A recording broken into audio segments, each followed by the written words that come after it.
The Mysterious Island by Jules Verne, Part 2, Chapter 5. Cyrus Harding and his companions slept like innocent marmots in the cave which the jaguar had so politely left at their disposal. At sunrise all were on the shore, at the extremity of the promontory, and their gaze was directed towards the horizon, of which 2/3 of the circumference were visible. For the last time the engineer could ascertain that not a sail nor the wreck of a ship was on the sea, and even with a telescope nothing suspicious could be discovered. There was nothing either on the shore, at least, in the straight line of 3 miles which formed the south side of the promontory, for beyond that rising ground hid the rest of the coast, and even from the extremity of the Serpentine Peninsula, Claw Cape could not be seen. The southern coast of the island still remained to be explored. Now should they undertake it immediately and devote this day to it? This was not included in their first plan. In fact, when the boat was abandoned at the sources of the Mersey, it had been agreed that after having surveyed the west coast, they should go back to it and return to Granite House by the Mersey. Harding then thought that the western coast would have offered refuge, either to a ship in distress or to a vessel in her regular course. But now, as he saw that this coast presented no good anchorage, he wished to seek on the south what they had not been able to find on the west. Gideon Spilett proposed to continue the exploration, that the question of the supposed wreck might be completely settled, and he asked at what distance Claw Cape might be from the extremity of the peninsula. "About 30 miles," replied the engineer, "if we take into consideration the curvings of the coast." 30 miles, returned Spilett. "That would be a long day's march. Nevertheless, I think that we should return to Granite House by the south coast." "But," observed Herbert, "from Claw Cape to Granite House there must be at least another 10 miles. "Make it 40 miles in all," replied the engineer, "and do not hesitate to do it.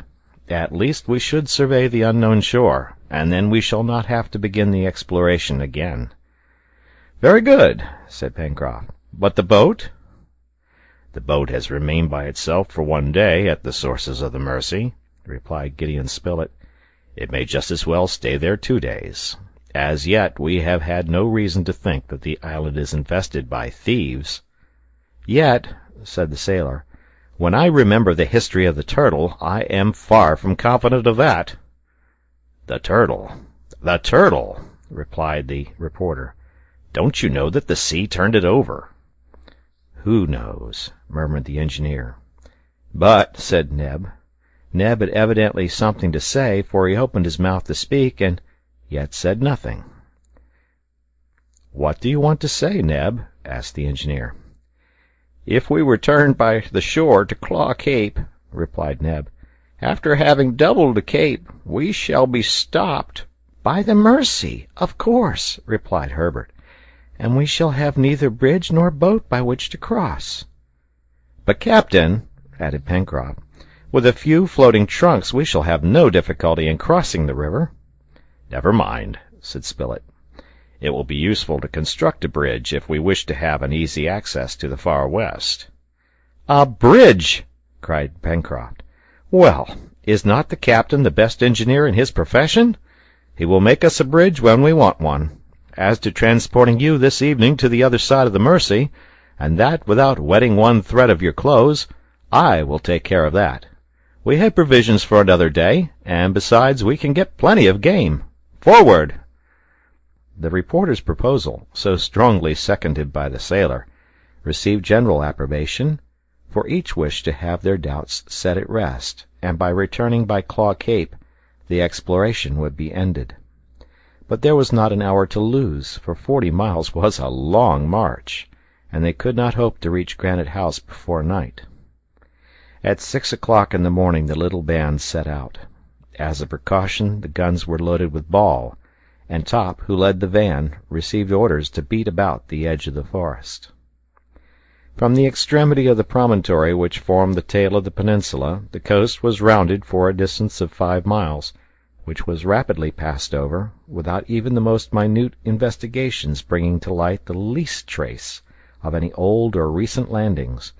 No debris, no mark of an encampment, no cinders of a fire, nor even a footprint. From the point of the peninsula on which the settlers now were, their gaze could extend along the southwest. 25 miles off the coast terminated in the Claw Cape, which loomed dimly through the morning mists, and which, by the phenomenon of the mirage, appeared as if suspended between land and water. Between the place occupied by the colonists and the other side of the immense bay, the shore was composed, first, of a tract of low land, bordered in the background by trees. Then the shore became more irregular, projecting sharp points into the sea, and finally ended in the black rocks which, accumulated in picturesque disorder, formed Claw Cape. Such was the development of this part of the island, which the settlers took in at a glance, while stopping for an instant. "If a vessel ran in here," said Pencroft, "she would certainly be lost. Sandbanks and reefs everywhere. Bad quarters." "But at least something would be left of the ship," observed the reporter. "There might be pieces of wood on the rocks, but nothing on the sands," replied the sailor. "Why?" "Because the sands are still more dangerous than the rocks, for they swallow up everything that is thrown on them. In a few days the hull of a ship of several hundred tons would disappear entirely in there." "So, Pencroft," asked the engineer, "if a ship has been wrecked on these banks, is it not astonishing that there is now no trace of her remaining?" "No, captain, with the aid of time and tempest. However, it would be surprising, even in this case, that some of the masts or spars should not have been thrown on the beach, out of reach of the waves." "Let us go on with our search, then," returned Cyrus Harding. At 1 o'clock the colonists arrived at the other side of Washington Bay, they having now gone a distance of 20 miles. They then halted for breakfast. Here began the irregular coast, covered with lines of rocks and sandbanks. The long sea swell could be seen breaking over the rocks in the bay, forming a foamy fringe. From this point to Claw Cape the beach was very narrow between the edge of the forest and the reefs.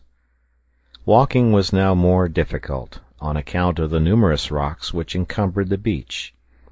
The granite cliff also gradually increased in height, and only the green tops of the trees which crowned it could be seen. After half an hour's rest, the settlers resumed their journey, and not a spot among the rocks was left unexamined. Pencroft and Neb even rushed into the surf whenever any object attracted their attention, but they found nothing, some curious formations of the rocks having deceived them. They ascertained, however, that eatable shellfish abounded there, but these could not be of any great advantage to them until some easy means of communication had been established between the two banks of the Mercy, and until the means of transport had been perfected. Nothing, therefore, which threw any light on the supposed wreck could be found on this shore, yet an object of any importance, such as the hull of a ship, would have been seen directly, or any of her masts and spars would have been washed on shore, just as the chest had been, which was found 20 miles from here. But there was nothing. Towards 3 o'clock Harding and his companions arrived at a snug little creek. It formed quite a natural harbor, invisible from the sea, and was entered by a narrow channel.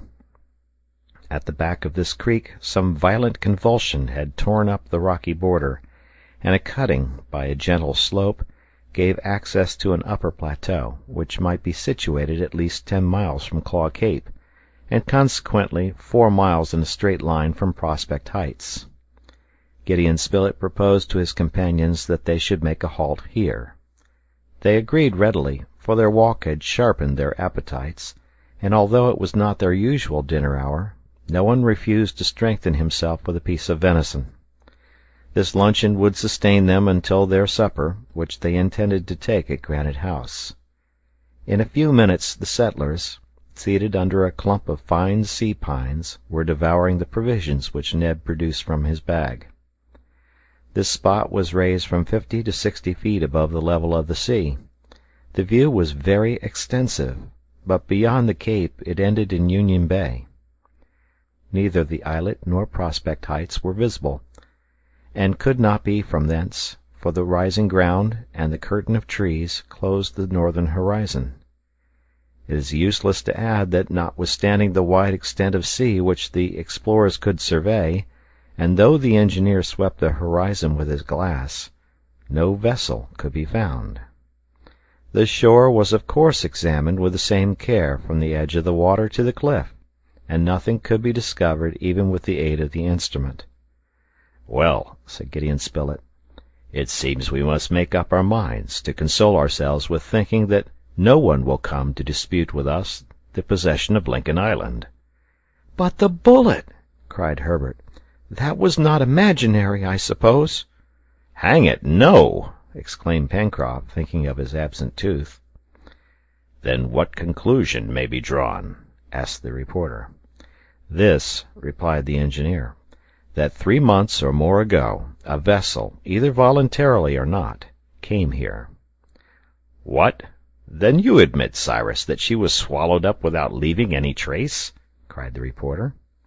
"No, my dear Spilett, but you see that if it is certain that a human being set foot on the island, it appears no less certain that he has now left it."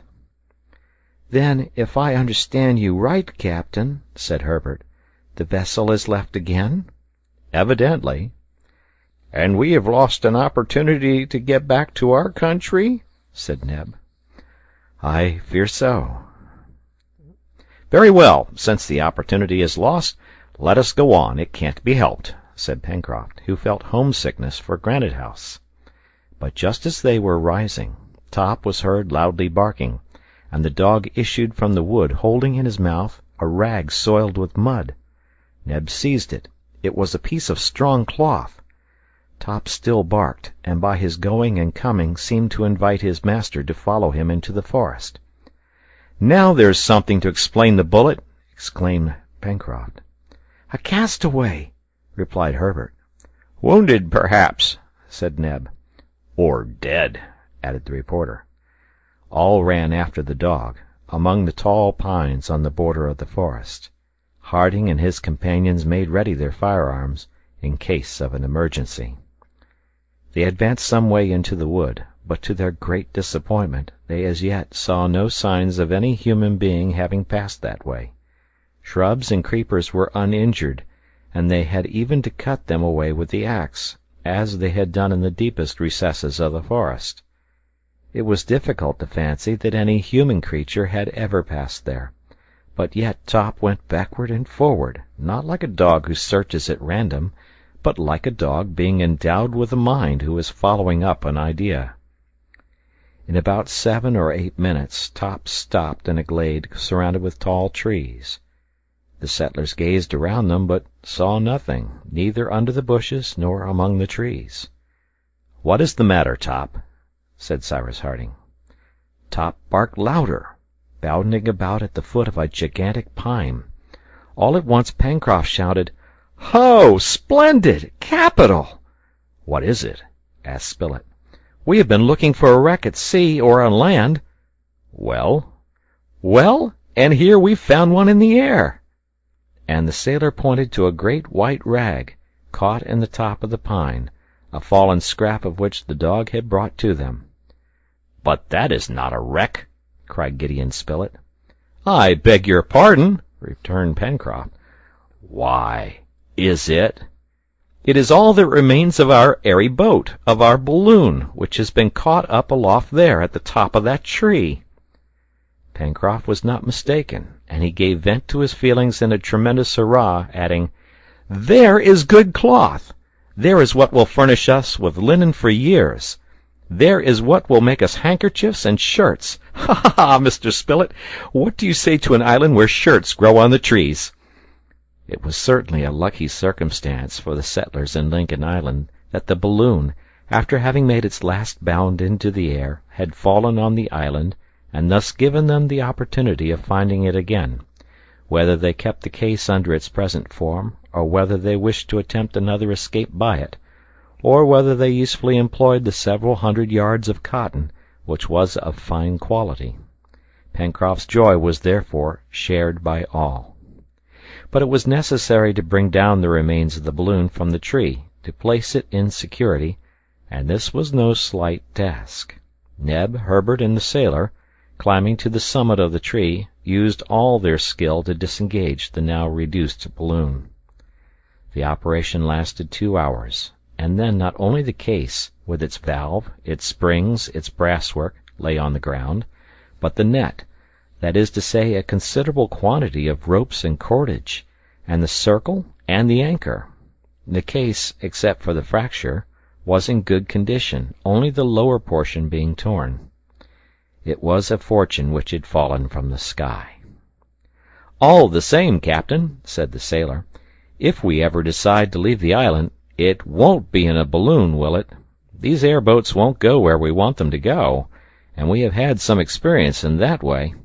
Look here, we will build a craft of some 20 tons, and then we can make a mainsail, a foresail, and a jib out of that cloth. As to the rest of it, that will help to dress us."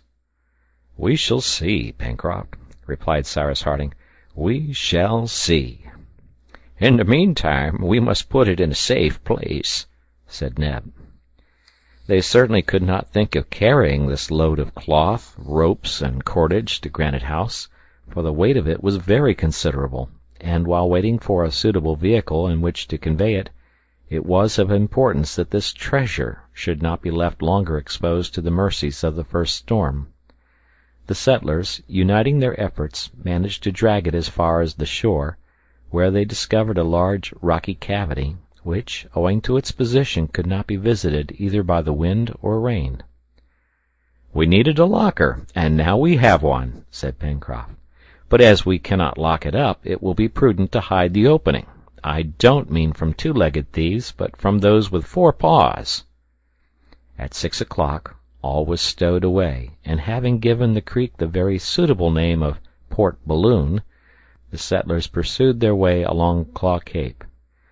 Pencroft and the engineer talked of the different projects which it was agreed to put into execution with the briefest possible delay. It was necessary first of all to throw a bridge over the Mersey, so as to establish an easy communication with the south of the island.